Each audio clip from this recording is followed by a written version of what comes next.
Next, I want to explain how this React application is working. So first, in our src folder, this is going to be where all of our components are housed. The main component is going to be our app.jsx right here. This is a functional component since we're using the function keyword, and up here at the top is where we import all of the stuff that we need, like our CSS file and the logos that we're displaying. Down here within the return statement is where we can create all of our content. You guys will see all of this stuff is what we're reviewing in our live server. Our main.jsx is going to be the entry point for our React code. This is going to render our main app component right here to the root element in our index.html.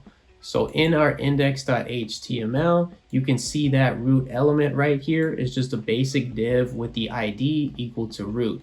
In this index.html, we can also change the title of our application. So we'll do that right now. And this will reflect in your browser tab in your live server. Here you can also add CDNs like Bootstrap and Font Awesome or whatever you might need. Next, our package.json is going to contain the metadata for our project, like the name of it.